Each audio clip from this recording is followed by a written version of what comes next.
ആരും പിണറായിസത്തിൻ്റെ പേരിൽ ഇടതുപക്ഷം വിട്ട് ഈ മറുഭാഗത്ത് വന്ന ആരും ഒറ്റപ്പെട്ടു പോകരുത്. അപ്പം അത് തെരഞ്ഞെടുപ്പ് കഴിയും, റിസൾട്ട് പലതുമാകാം. അപ്പോൾ അത് ഒരു സ്വാഭാവികമായിട്ടുള്ള ഒരു സൗഹൃദം അവർക്കൊക്കെ ഉള്ള എന്താ പറയുക, ഒരു മാനസിക ബന്ധം, പിന്തുണ, അതൊക്കെ ഇങ്ങനെ സംസാരിക്കാൻ വേണ്ടിയിട്ട് വന്നതാണ്.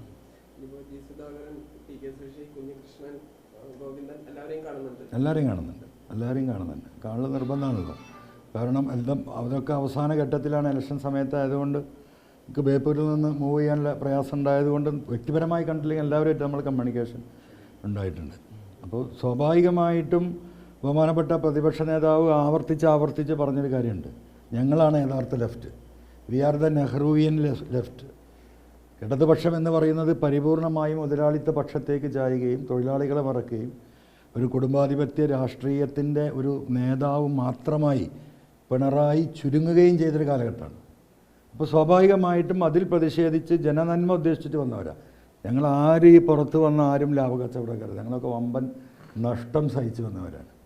സ്വാഭാവികമായിട്ടും ഒരു എന്താ പറയുക, ഒരു ലെഫ്റ്റ് പൊളിറ്റിക്സ് ഈ നാട്ടിൽ ഉണ്ടാവണമെന്ന് തന്നെയാണ് നമ്മളൊക്കെ ആഗ്രഹിക്കുന്നത്.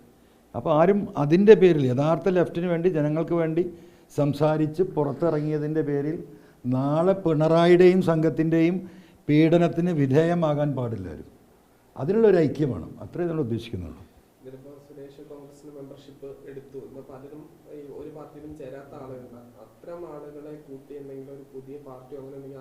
അല്ല, അതൊക്കെ ഇപ്പോൾ നമ്മൾ തെരഞ്ഞെടുപ്പിന് ശേഷം ഞങ്ങളൊരു കൂട്ടായ്മയെക്കുറിച്ചാണ് ആലോചിക്കുന്നത്. പൊളിറ്റിക്കൽ പാർട്ടി എന്ന നിലയ്ക്കല്ല, ഒരു സംരക്ഷണം, ഒരു കൂട്ടായ്മ ഇവിടെ വേണം. ആരും ഒറ്റപ്പെട്ടില്ല, ആക്രമണത്തിന് വിധേയമാകുന്ന ഒരു സാഹചര്യം ഉണ്ടാവില്ല. അതെ, CPM-ൽ നിന്ന് വിട്ടു വന്നപ്പോൾ ജി സുധാകരൻ സഖാവ് ഉൾപ്പെടെ, ഇപ്പോൾ കണ്ണൂരിലേക്ക് പോയാൽ നമ്മുടെ ഗോവിന്ദ മാഷ് ഉൾപ്പെടെ ഉള്ള എല്ലാവരും ഉണ്ടല്ലോ. എല്ലാവരും ഒന്നും കാണുന്നു, സംസാരിക്കുന്നു, നോക്കാം നമുക്ക്.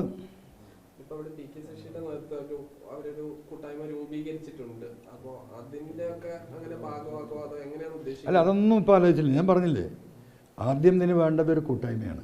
ഒറ്റപ്പെട്ടുള്ള ആക്രമണത്തിന് ഒരാളും വിധേയരാവരുത്. അതിനുള്ളൊരു സാധ്യത ഞാൻ കാണുന്നുണ്ട്.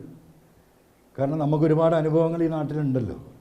അപ്പോൾ പിണറായി സംഘത്തിൻ്റെ ആക്രമണത്തിന് വിധേയമായ സാധ്യതയുള്ള ഒരു സാഹചര്യം ഒഴിവാക്കാനുള്ളൊരു കൂട്ടായ്മ, അത് പിന്നീട് ഒരു പ്ലാറ്റ്ഫോമോ സംവിധാനമോ, അത് പിന്നീട് അതിൻ്റെ ഡെവലപ്മെൻറ്റ്, അത് UDF ലീഡർഷിപ്പും കൂടിയുമായിട്ട് സംസാരിക്കേണ്ടതാണ്. അപ്പം ആ സംസാരിച്ചതിന് ശേഷം നമ്മൾ ആലോചിക്കും, സമയമുണ്ടല്ലോ. ഈ കോൺഗ്രസിന്റെ കാര്യമായിട്ട് മുഖ്യമന്ത്രി സംബന്ധിച്ച് ചർച്ചകൾ വളരെ വിപുലമായി നടക്കുന്നുണ്ട്. അല്ല, അതിലൊന്നും നമ്മൾ ഒരു എന്താ പറയുക, ഒരു സെൻറ്റിമീറ്റർ അല്ലെങ്കിൽ ഒരു 1% ഇടപെടാൻ നമ്മൾ ഉദ്ദേശിക്കുന്നില്ല. അതിനൊക്കെ ഉത്തരവാദിത്തപ്പെട്ട ബോഡിയും കോൺഗ്രസ് സംവിധാനങ്ങളൊക്കെ ഉള്ളതാണ്. ഇവിടെ ആര് പ്രതിപക്ഷ നേതാവാകും, പിണറായി ആ കസേരയിൽ വന്നിരിക്കുമോ അല്ല മരുമകൻ വന്നിരിക്കുമോ എന്നുള്ള ചർച്ച വേറെ നടക്കുന്നുണ്ട്. നിങ്ങളാരും അത് ടേക്കപ്പ് ചെയ്യുന്നില്ല. അപ്പോൾ സ്വാഭാവികമായിട്ടും പ്രതിപക്ഷത്തേക്ക് പോയി ആ പ്രതിപക്ഷ സ്ഥാനത്തേക്ക് ഇരിക്കാൻ ഇവിടെ കേരളത്തിൽ നിന്ന് എന്താ പറയുക, ഒരു 30-35 MLA-മാരിൽ അപ്പുറം ഒരാളും ഉണ്ടാവില്ല. അത്രയും ദയനീയമായ പരാജയം. ഇപ്പോൾ സുരേഷ് എൻ്റെ വലതുഭാഗത്ത് നിൽക്കുകയാണ്. എനിക്ക് ഉറപ്പാണ് സുരേഷ് മലമ്പുഴയിൽ ജയിക്കുന്നു. എന്തുകൊണ്ടാണ് സുരേഷ് ജയിക്കുമെന്ന് നിങ്ങൾ ചോദിച്ചാൽ അത് സഖാക്കളുടെ മനസ്സാണ്. ഇവിടെ നിങ്ങൾ കാണാതെ പോകുന്ന, സർവേ ടീമുകൾ കാണാതെ പോകുന്ന, ഇവിടെ ഈ തെരഞ്ഞെടുപ്പുമായി ബന്ധപ്പെട്ട് കണക്കുകൾ അവതരിപ്പിക്കുന്നവർ കാണാതെ പോകുന്നൊരു സംഗതിയുണ്ട്. അത് റിയലിസ്റ്റിക് ആയിട്ടുള്ള കേരളത്തിലെ യഥാർത്ഥ സഖാക്കളുടെ നന്മ നിറഞ്ഞ മനസ്സാണ്. അവരാണ് ഈ പിണറായിസം അവസാനിക്കണമെന്ന് ആഗ്രഹിക്കുന്നത്. ആ അവസാനിക്കണമെന്ന് ആഗ്രഹിക്കുന്നതിൻ്റെ ഭാഗമാണ് സുരേഷിനെ പോലെയുള്ള ഒരു സഖാവ് നിയമസഭയിൽ എത്തുക എന്നത് മലമ്പുഴയിലെ സാധാരണക്കാരായ കർഷകരുടെയും തൊഴിലാളികളുടെയും സഖാക്കളുടെയും ആവശ്യമാണ്. അത് നമ്മൾ മൈക്ക് കൊണ്ടുപോയാലോ സർവേ ടീം വന്ന് പരിശോധന നടത്തിയാലോ അത് കാണാൻ കഴിയില്ല.